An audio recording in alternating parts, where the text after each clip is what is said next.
You are a physician of the royal household in Madrid, and autumn has finally loosened its grip on the palace stones. Candles gutter in the draught. The corridors smell faintly of vinegar and wax. The bells have told the city what everyone already knows. The king is dying. Then within hours, the tense, breathless past tense replaces the present. He was. But your work is not finished. Servants step back as you pass, making the narrow way that only doctors and confessors are allowed to walk.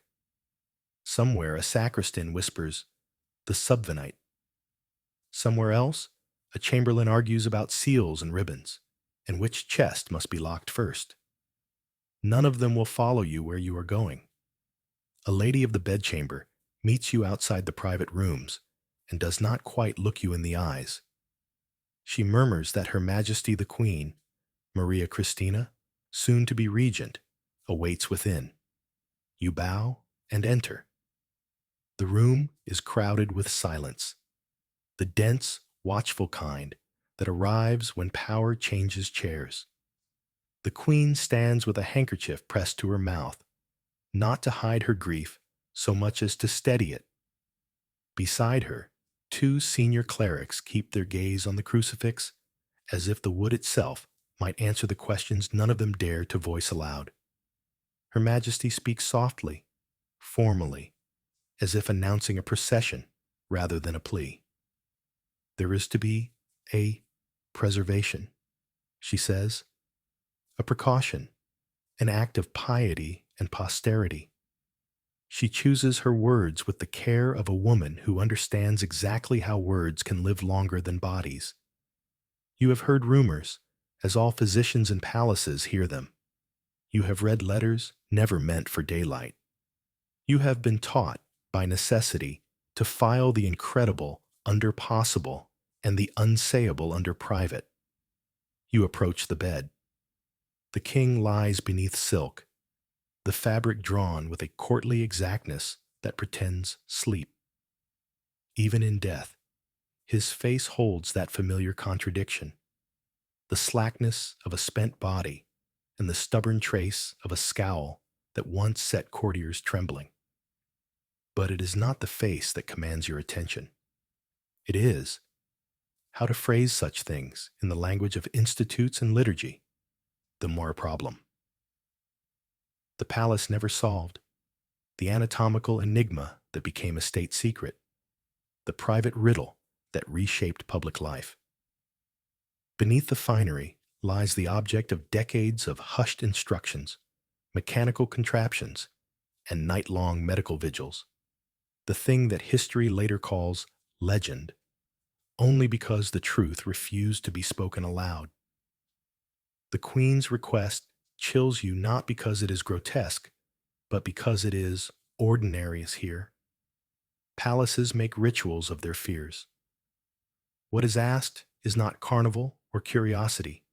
It is an attempt to control memory, to trap a difficult truth within glass and words and clerical custody so that no one may handle it carelessly again. You lay out instruments and cloth, reciting the steps inside your head to keep your hands from remembering the gossip. There is comfort in procedure: linen, spirits, resin, thread. There is even, God forgive you, comfort in the dullness of labor after so much watching and waiting. As you work, the palace moves in its parallel choreography. Secretaries stamp decrees they did not write. Guards are relieved by other guards. An usher carries a cushioned throne-ward, then halts, uncertain which chair belongs to which tomorrow. Masters of ceremonies argue over precedence. The herald rehearses the voice he will use in the courtyard. In these rooms, the body is a map, and the map is a country. The slightest line drawn here traces borders outside. Your mind, treacherous in spite of training, wanders the corridors of years you did not live.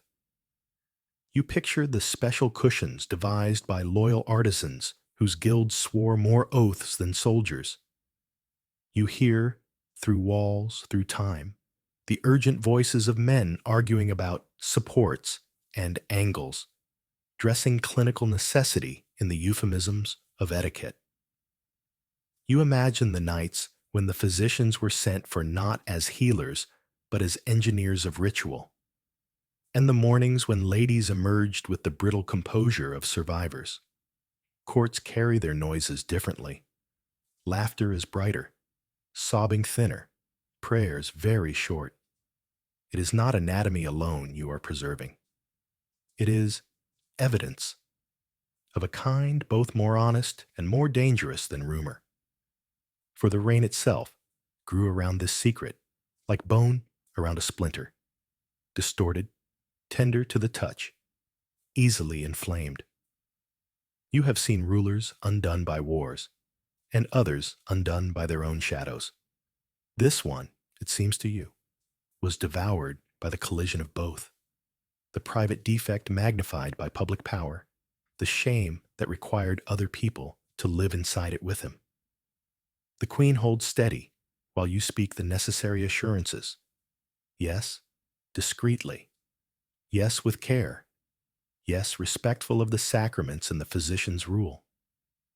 She nods once, like a woman who has negotiated too many bargains to be surprised that this too is a bargain.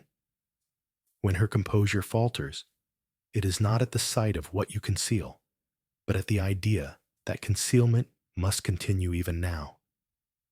She is young and already older than her years. Regencies will do that to a person. The chaplain closes his book with 2 fingers, the gentlest of sounds.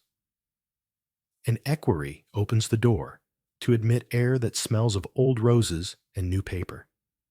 If you had no conscience, you might say the dead king mocks you, but conscience tells you it is the institution that mocks everyone. Men are built to be fallible in private. Palaces are built to publish this fact with trumpets. Long ago, someone decided that a monarch must be proof against human scale, against illness, against sorrow, against the unforgiving proportions of chance.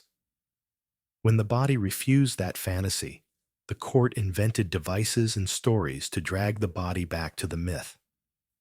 Between the cushions and the whispers, the myth won the public square and lost the rooms where people actually breathe. You catalog the necessary notes with what care a man can command at the end of a long day. No measurements, only observations that would pass the test of another century's tact. You write in the grammar of archives, passive, precise, almost prayerful. Beyond the windows, Madrid resumes the pattern of a city. A wheelwright hammers. A girl runs, laughing. A baker curses the hour. Great histories and small lives do not recognize one another until much later. When you finish, the Queen thanks you in that dry-voiced way of the newly bereaved. You bow. She does not ask to see anything, which is either mercy or wisdom, perhaps both. The clerics murmur about containing the record, how to keep it from becoming a weapon or a jest. You do not say aloud the line that presses at your teeth, that secrecy is a kind of circulation, and that what is locked away often flows faster because it must find other channels. A valet's memory, a foreign dispatch, a line in a private diary that an heir will misfile. At the threshold you pause, foolishly hoping for instruction grand enough to absolve you of the smaller ones. None arrives. The palace will do what palaces do. The surgeons will be paid. The drawers will close. The rumor will become a legend. And, because human beings cannot bear gaps in stories, the legend will attract details to itself, like filings to a magnet. You walk the long corridor toward the antechamber, where officials await your signature. A page peers at your gloves with a child's terrible curiosity and is pulled away by a woman who has learned already what curiosity costs. You remember what the older doctors told you when you first put on this coat. A kingdom is made of bodies and words. Your work concerns both. You smile at the simplicity, then at the lie inside the simplicity. Today, you have seen how one unhappy body can bend a great many words out of shape. Before you hand over the sealed account, you add a single sentence to the private copy that you will lock where no chamberlain thinks to search. Let posterity remember that a sovereign is not the sum of his misfortunes, but that misfortunes, when enthroned, can make subjects of everyone who must live around them. You are not a philosopher. You have only the tiredness to prove it. Still, the line pleases you because it says what the ritual could not. Outside, the autumn light thins. Inside, ministers begin to pronounce the future in the grammar of decrees. You suspect that somewhere, already, a poet is writing an epitaph that will leave too much out, and a pamphleteer is writing a screed that will put too much in. You carry away with you the one truth you can safely bear: that this night's work is less about the king's remains than about what Spain will choose to remember of him. To understand what the country has become, people will say, you must first understand the shape of the silence at its center. They will call it a curse, because curses make better stories than pedigrees and policies. You will know it for what it is: a long inheritance of choices, some human, some historical, some stitched together in the dark. For now, you close your ledger, seal your envelope, and bow yourself out of the last room of a long reign. The candles twitch, the silk cools, the secret grows one layer deeper, and in that deepening becomes visible to more eyes than you can count. To understand the silence that settles over the chamber tonight, you have to walk backward through time until the candles blur into tapestries, and the tapestries into portraits that watch you from their gilded frames. Spain's royal story is a set of family resemblances, chins and mottos and foreign surnames, repeated until they become policy. Long before anyone whispered the word curse, there was a simpler calculation. Alliances are safer when sealed within the same tree. Princes marry cousins because treaties break and blood does not. Priests write dispensations in a Latin so smooth it sounds like fate. Ministers tally dowries like armies. Somewhere in the midst of these practicalities, bodies pay the bill. The Habsburgs left Spain with a memory that felt like a superstition, even to those who didn't dare call it that. People who never read a single ordinance could still recite the story of Charles II, the Bewitchment King, whose lineage bent back upon itself so often that chroniclers had to sketch the same names twice to find a path through. His portraits stare out with a jaw that made a nation anxious about heredity. When the Bourbons arrived after the War of the Spanish Succession, they brought new manners, French-cut coats, and the promise, half sincere, half advertisement, that modern blood would steady an old throne. Yet dynastic Europe is a neighborhood with only a few doors. Even fresh starts share grandparents. So when, at El Escorial, on an October day in 1784, a child was laid in the care of nuns and nurses and the long geometry of protocol, no one thought they were welcoming a myth. They were welcoming a boy with a Bourbon name, baptized Ferdinand, son of Charles, grandson of a king who had helped repaint Madrid in Enlightenment colors and plant trees where edicts used to grow. The monastery palace frowned over the hills with its severe dignity, a stone sermon about order, and within it the newborn was wrapped in that order like a liturgy. He belonged to continuity, which is the word courts use when they mean necessity. His parents, Charles, soon Charles IV, and Maria Luisa of Parma, shared more than titles. They were first cousins, both grandchildren of Philip V, the Bourbon, who had brought French blood and French bureaucrats into Spanish rooms. Their marriage had the tidy look of a ledger. Bourbon to Bourbon keeps the line clear. Parma connects Italian courtesy to Spanish gravity. In the nursery, there was nothing remarkable about the arrangement, because nothing was ever remarkable about princes marrying people they already knew from family dinners. The church dispensed with impediments, as it always had. Ambassadors congratulated one another for having expected precisely what had happened. Ferdinand grew under the rules of a household that mixed genuine affection with the pageant of being looked at. The court liked its children earnest, pious, and trained to a stillness that photographs had not yet been invented to reward. Tutors salted lessons with the Latin of Cicero and the arithmetic of revenues. Confessors taught the narrow path. Fencing masters mapped a young man's honor into footwork. All the while, the portraits kept their vigil, reminding the child in ways no catechism could that bodies are dynasties, and dynasties are histories people wear. It is fashionable to talk about heredity as destiny, but the people who lived inside these rooms did not need fashion to teach them anxiety. They had the earlier century for that.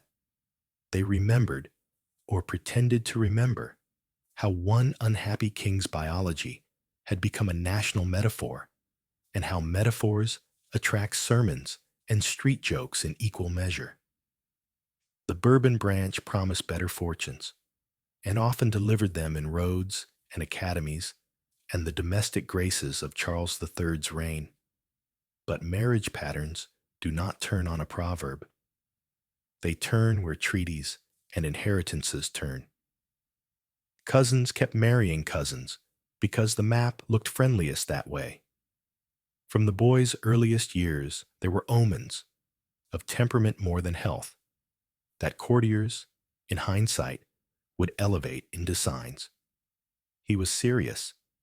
He watched more than he spoke. He learned early that a smile is a currency scarce enough to spend carefully. In the etiquette of palaces, reserve can read as majesty or as distrust, depending on the month. Servants say the same child is gentle or sullen, depending on which door they are dismissed through. What is certain is that Ferdinand learned the primary grammar of his environment. You are always on a stage, even when only the nurse is in the audience. El Escorial was its own teacher.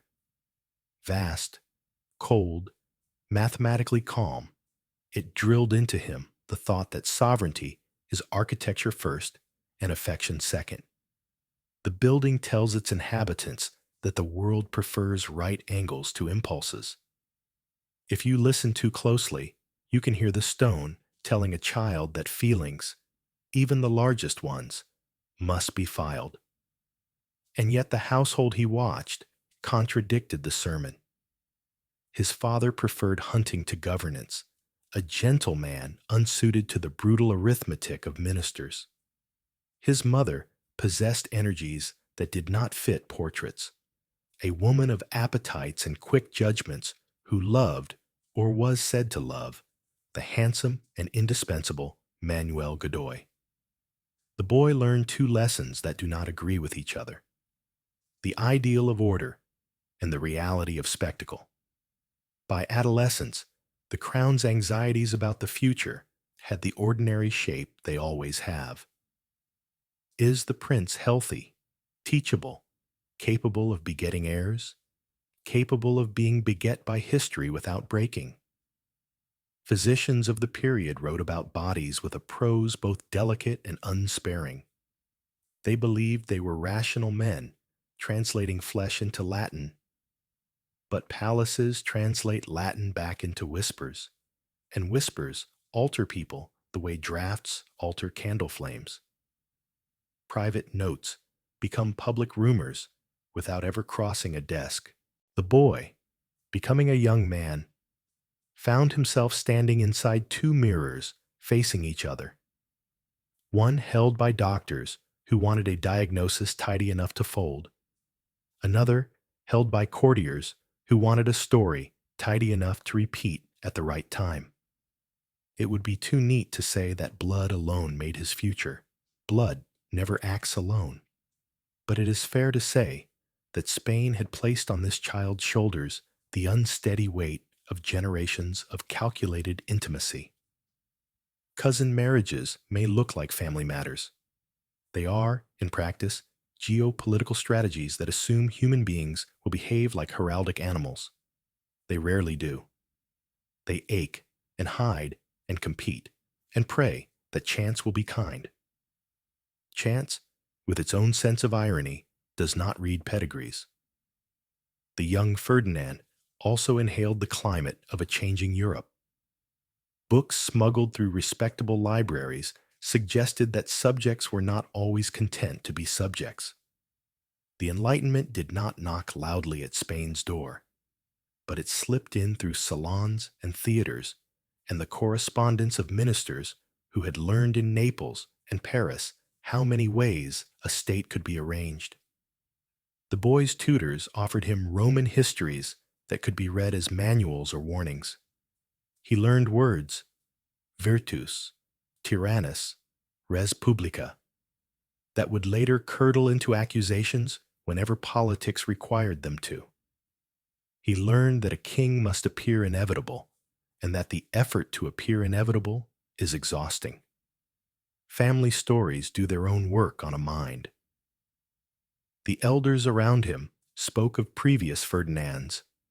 Good omens come in name cycles, and of how Bourbon governance had corrected Habsburg excess. They told him Spain had been bent and was being straightened, that ministries were hammers and good kings are anvils. Beneath the flattery, a more troubling tale threaded the corridors, that a sovereign's most private incapacities, whatever their nature, could migrate into law the way damp travels through stone. The boy absorbed the fear that what he could not control in himself might someday be what the country could not control in him. By the time he reached the age when marriages are discussed by people who are not the bride or groom, the arithmetic of consanguinity returned as calmly as ever. Cousins again. Parma again. The neatness of a map that refuses to imagine alternative routes. The young man nodded through conversations he could not in conscience refuse. Europe nods with him. Dynasties depend on the human talent for nodding. Ministers praised prudence. Confessors praised obedience. Spies praised the ease of diagramming a court that never surprises itself with new names. Somewhere deep in his chest, the future king must have felt a buckle tightening, a lineage that had always been a solution, shading imperceptibly into a problem. No astrologer charted it. No decree announced it. Yet a pattern set long before his birth had prepared a theater for certain kinds of tragedy. Not the supernatural sort, the sort that grows when human designs are drawn without considering the warp of human material. The day will come when physicians will be summoned at odd hours to perform rituals that hope for politics from biology. When artisans will fashion devices that speak more eloquently than sermons about the costs of dynastic continuity. When the palace will rename necessity as sanctity and sanctity as discretion. For now, there is only a young Bourbon beneath a canopy in a monastery palace, breathing the air of inevitability and preparing, without knowing it, to test the limits of what inevitability can bear. If there is a curse, it is not cast by witches or whispered by enemies. It is written in the habits of courts that mistake repetition for wisdom, in marriages that serve maps before they serve people, in the smooth Latin that becomes a velvet hood over awkward truths. The portraits do not blink. The tutors close their books. Somewhere on the grounds, a huntsman signals with his horn, and the sound folds neatly into the geometry of the place. The boy listens, already learning what all princes learn, that history is a family story told too often to be entirely true, and not often enough to be entirely false. The portraits teach composure. The corridors teach something rougher. In the palace of Charles IV, the lessons contradicted each other so often that a boy could grow up believing sincerity was a costume and loyalty a prop. The king, good-natured, fond of hunting, uneasy with conflict, preferred the honest geometry of forests to the thorny arithmetic of ministers. He was not a monster. He was a man unsuited to the centuries' sharpening edges. Where a different temperament might have absorbed tension and turned it into policy, Charles let it pool in the corners of the palace until it bred mosquitoes of gossip that bit everyone. María Luisa of Parma was the opposite kind of force, mercurial, quick, absolutely unwilling to be background. In a court that staged obedience every hour on the hour, she created her own script. Enter Manuel de Godoy, handsome, clever, a guardsman who climbed the rungs of favor with the certainty of a man who can read weather. The queen made him indispensable. The king made him minister. The city made him legend and target. Pamphlets slithered through Madrid's streets, half satire, half slander, full of insinuations that children repeat in kitchens without understanding them. Foreign envoys practiced the old diplomatic sport of pretending they were above court tales while writing down every pungent one for their masters. No one needed proof in order to feel entertained. No one needed restraint in order to feel important. Ferdinand learned humiliation as other boys learned fencing, by daily repetition under watchful eyes. He watched his father defer when he should command, and his mother command when she should defer. And he felt the tremor that runs through a house when the usual order of love and respect is reversed. The boy could not judge them. Children do not judge, they absorb. He absorbed the sight of doorways opening for Godoy before they opened for princes, of smiles that stuck to the favorite like filings to a magnet, of courtiers who praised the wind as if it had chosen them personally. He absorbed, too, the knowledge that the city's appetite for scandal could not be fed and would not be satisfied. Whispers about the prince himself became part of this background noise and then rose above it. Palaces are built to carry sound. A joke told in one antechamber arrives, translated into 5 dialects of malice in another. The prince's private difficulties, whatever their precise medical shape, entered this circulatory system under cover of discretion. Physicians couch their notes in Latin, but servants do not speak Latin. They speak glances. Tutors tried to preserve the boy's dignity, but tutors eat and drink in rooms where other people talk, and other people have friends, and those friends have cousins who sell oranges outside the palace gates. Thus is a secret created, not a locked box, but a current that everyone pretends not to feel tugging their hems. Ferdinand's temperament hardened under this weather. He was never a charmer.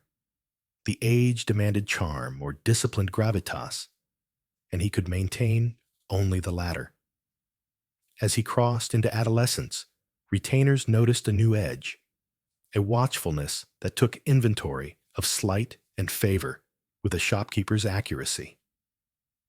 He learned to listen for the joke that stopped when he entered and to count that silence as evidence. The palace had trained him to be a connoisseur of pauses. In time, He came to prefer the company of those who ask nothing, and then the company of no one at all. A household cannot help reflecting its sovereign tensions in 100 small rudenesses. Pages who once risked a sunny impudence learned to examine the floor. Ladies measured their curtsies in grains of apprehension. Equerries in the stables practiced the art of being helpful without being seen. Into this atmosphere came the incident that courtiers would later use as a moral about the prince's character, because courts like morals more than they like accuracy. A page, 14 or 15, took a wrong turn at the worst possible moment and opened the wrong door at the wrong time. He found the prince in a state no one was meant to see. The boy, startled, blushing, stammering apologies, was hauled away before he could close the door again. Punishment followed with the speed of instinct. The page flogged, his family hustled out of Madrid on a pretext. It was not the harshest sentence a court could mete out. It was harsh enough to teach a lesson none of them would forget. To the prince, whose inner life had been a series of involuntary exposures, the incident landed like a verdict. If I cannot control who sees me, I will control what happens to those who do. From then on, a caution opened inside him and never shut. He dismissed servants for nothing larger than a tone. He shifted musicians and valets as if rearranging a chessboard could bring checkmate against embarrassment. He discovered that command, used punitively, quiets a room in the short term and empties it of affection in the long. The habit persisted because it worked for the one thing he craved most, an environment where no one laughed at him. The cost, that people obeyed while secretly rooting for his stumbles, arrived later, disguised as politics. His tutors tried to anchor him with Marcus Aurelius and the Catechism, with the measured moralities of antiquity and the Church. But even wise books can sour if the reader tastes mockery in every sentence. The prince learned to hear reprimands in compliments, to translate advice into insult. When dignitaries bowed too deeply, he suspected parody. When they spoke too warmly, he suspected calculation. He did not lack intelligence. He lacked the mercy toward himself that makes intelligence generous. Paranoia is simply injured imagination directed at the future. The domestic spectacle around Godoy added kindling. The favorite's assent, granted more by royal preference than by administrative genius, taught Ferdinand a useful but ruinous proposition. That power is less about law than about proximity. If proximity is the game, control of doors becomes the strategy. The prince began cultivating, at the edges of the court, his own architecture of access, chambers within chambers, confidants who owed their standing entirely to his notice. He kept lists in a hand only his most intimate secretary could read, the names of men who smirked, of women who looked away too quickly, of nobles whose reverence felt like rehearsal for a joke later. Nothing is so intoxicating to a young man as the feeling that he has discovered a lever. Nothing is so dangerous when the world he lives in runs on levers. There were nights when he tested the limits of obedience with orders designed to prove whether someone would flinch. A steward was told to dismiss a footman whose only fault was tallness. He cast a shadow that made the prince uneasy. A guard was sent to a provincial posting for a careless smile. These were not the brutalities of a tyrant confident in his throne. They were the experiments of a man trying to move furniture inside himself by moving furniture outside. Every successful cruelty brought a moment of order to his nerves and a season of disorder to the people around him. The city read the palace in silhouettes thrown against its curtains. Madrid's coffee houses compared anecdotes like coin collections. I have one from a lady's maid. Mine is from a canon who heard it in confession. In such markets, stories need not be true to be useful. They need only satisfy the appetite of the hour.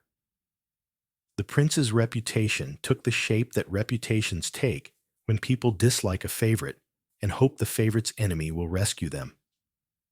They called Ferdinand El Deseado, the desired one, because political desperation makes poets of ministers. Desire, as always, carried its opposite within it. Many desired him for what he was not Godoy, not the Queen's will made flesh, not the embarrassment of pamphleteers. It was a blank check the young man could not possibly cash. Those who loved Spain hoped that humiliation would harden him into justice. Those who knew courts guessed it would harden him into suspicion. The difference between the two is not visible at first. Both look like resolve. But resolve without trust eventually seeks to punish rather than to govern. In the prince's private sphere, the pivot had already occurred. He would not risk being laughed at again. Better to be feared. Fear is the laziest currency of rule and the heaviest to carry. By the time Europe's storms grew loud, by the time new ideas rattled like windows in a squall, and armies marched with drums that turned opinions into orders, Ferdinand had completed his apprenticeship in humiliation. He had mastered the art of paying back what could not be repaid, a childhood that taught him to see ridicule everywhere, a household that ran on favors, a mother and a favorite who reshaped the air. He breathed. He was ready, though he did not know it, to bring that air with him into the throne room. And the country, weary of being governed by a rumor with epaulets, was ready to imagine that the son might repair what the parents had bent. If history were kind, this is where it would place a mentor beside him, someone patient enough to turn hurt into governance. History had no such person available. It had, instead, a boy who had learned to hide pain inside command, and a court that mistook silence for stability. The rest would follow with the fatal tidiness of a lesson learned too well.